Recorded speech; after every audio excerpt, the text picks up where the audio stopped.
Cette semaine dans Afrique, nous nous rendrons au Malawi où des centaines de Mozambicains ont trouvé refuge. Ils ont fui les persécutions de leur gouvernement qui n'hésite pas à incendier les maisons à la recherche des membres de l'opposition. Nous irons ensuite en Algérie où une musicienne tente de faire revivre l'imzad, un instrument traditionnel tombé dans l'oubli. Enfin, nous assisterons à la célébration du culte vaudou au Bénin. Mais d'abord, les titres de l'actualité.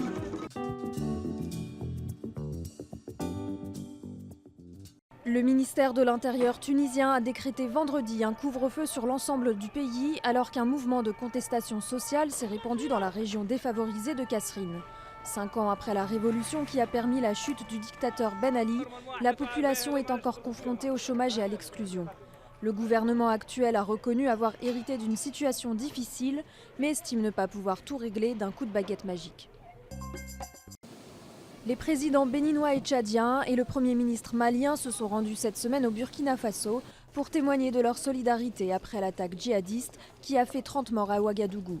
Le président burkinabé Kaboré a réitéré sa volonté d'une coopération contre le terrorisme. La situation interne du pays connaît aussi des troubles. Vendredi matin, d'anciens membres du régime de sécurité présidentielle de Blaise Compaoré ont attaqué un dépôt d'armes et de munitions de l'armée près de Ouagadougou. C'est un comité d'accueil un peu spécial qui se trouvait jeudi à l'aéroport de Bujumbura pour l'arrivée de la délégation du Conseil de sécurité de l'ONU. Des centaines de partisans du président burundais Nkurunziza ont dénoncé ce qu'ils considèrent comme une ingérence dans les affaires du pays. La délégation de l'ONU veut pousser le gouvernement à ouvrir des pourparlers sérieux avec l'opposition et à accepter une force africaine de paix. Face aux massacres récurrents et aux arrestations arbitraires au Burundi, la communauté internationale a évoqué ses craintes de voir se perpétrer un génocide dans le pays. Esclavage sexuel, meurtre, enrôlement d'enfants soldats. Au total, l'Ougandais Dominique Ongwen doit répondre de 70 chefs d'accusation. Le procureur de la Cour pénale internationale de La Haye espérait convaincre jeudi les juges d'ouvrir un procès contre l'ancien commandant de la LRA, l'armée de résistance du Seigneur. Selon l'ONU, cette rébellion aurait tué plus de 100 000 personnes et enlevé plus de 60 000 enfants dans le nord de l'Ouganda, puis dans les pays voisins. Le procureur a néanmoins rappelé que Dominique Ongwen avait lui-même été enlevé par la LRA pour devenir enfant soldat à l'âge de 14 ans. Coup dur pour la Sierra Leone qui enregistre un deuxième cas d'Ebola. La malade est une tante de l'étudiante de 22 ans, Marie Diallo, qui avait succombé à Ebola le 12 janvier dernier dans la ville de Magburaka au nord du pays. Les autorités ont rétabli jeudi des contrôles sanitaires systématiques pour prévenir de nouvelles contaminations.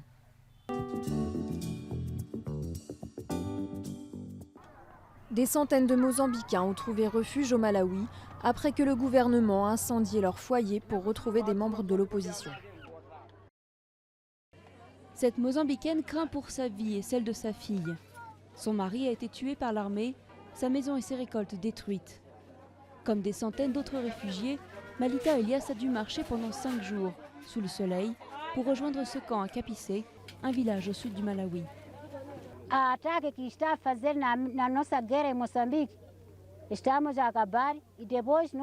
Je ne rentrerai jamais chez moi. Il n'y a pas la paix là-bas. Pendant que je vous parle, beaucoup de gens fuient mon pays pour venir dans ce camp. Donc tant que la paix ne sera pas revenue, je ne suis pas prête à rentrer.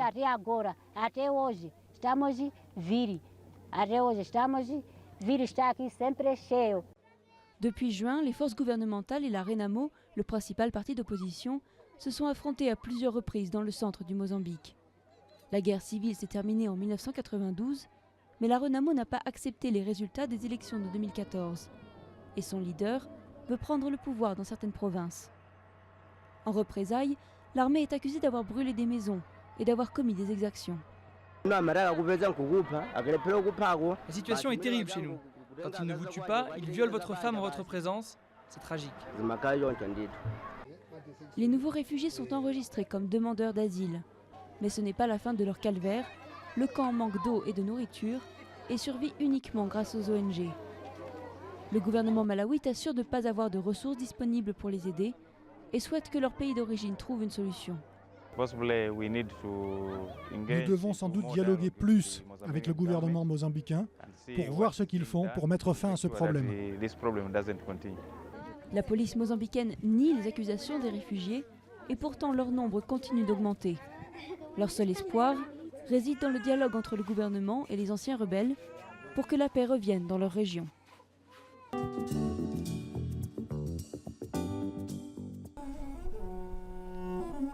Ce son lancinant, c'est celui de l'imzad, un violon à une corde joué uniquement par les femmes touaregs, notamment en Algérie.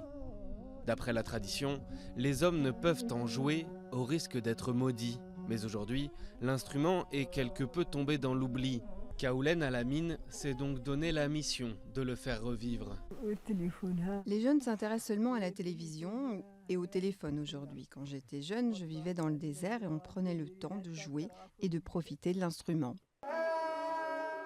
Le chant fin et discret de l'instrument accompagnait traditionnellement des chansons poétiques à la gloire de héros passés. Il était aussi joué à l'occasion de réunions galantes qui pouvaient s'éterniser tard dans la nuit. Mais dans les années 2000, seules 2 femmes en Algérie en jouaient encore, poussant la création de l'association Sauver l'Imzad. En 10 ans, ses fondateurs ont fait revivre cet art perdu et même permis d'inscrire sa pratique sur la liste du patrimoine immatériel de l'UNESCO. Pour nous, en tant que Touareg, l'imzad est le meilleur instrument. C'est une expression de l'histoire, de la violence, de la paix. Ça exprime notre culture. L'association a ouvert un studio d'enregistrement, une piste de danse, une scène pour des spectacles et même un atelier pour fabriquer des imzad. Quand je suis arrivée ici, j'ai rencontré une femme appelée Sept, qui faisait des imzad avant moi. J'ai regardé ce qu'elle faisait avec beaucoup d'attention avant de commencer à en fabriquer moi-même. La moitié de coquilles de calebasse nécessaires à la fabrication est parfois même ramassée dans le jardin du centre pour assurer que cette musique du désert algérien ne perde pas sa route une nouvelle fois.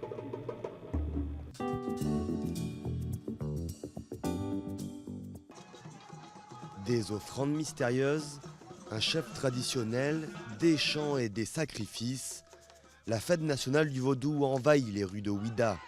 Cette religion ancestrale, qui n'a pas toujours eu bonne réputation, célèbre les ancêtres et les esprits de la nature.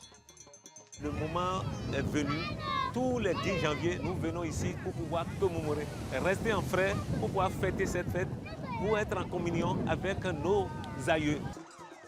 Cette fête a été instituée en 1994 après des décennies de répression, le vaudou se retrouvant accusé d'être de la sorcellerie.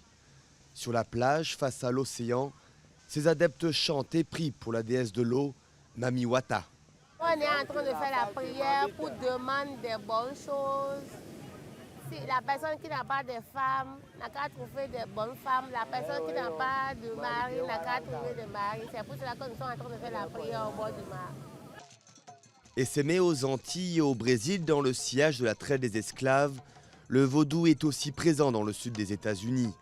D'après un recensement effectué en 2002, 17% de la population du Bénin pratique ce culte. À l'approche de l'élection présidentielle du 28 février, sensibiliser les adeptes est devenu un enjeu politique. Les cadres, nous avons une responsabilité. Nous devons aller éclairer nos parents. Nous devons leur permettre de dire, entre plusieurs candidats, il y a des facteurs à déterminer pour faire un choix qui puisse être porteur d'avenir, porteur de développement.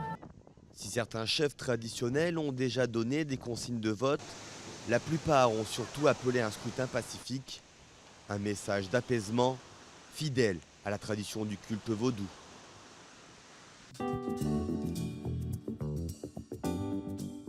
La 11e édition de la tropicale Amissa Bongo a débuté lundi de Kango au Gabon. La course rassemble des équipes cyclistes professionnelles et des équipes nationales africaines. La première étape a été remportée par l'Italien André Palini de l'équipe Skydive Dubai Pro Cycling. La semaine prochaine, nous verrons comment des super-héros de bande dessinée nés au Nigeria tentent de rivaliser avec Iron Man, Batman et Spider-Man. À la semaine prochaine.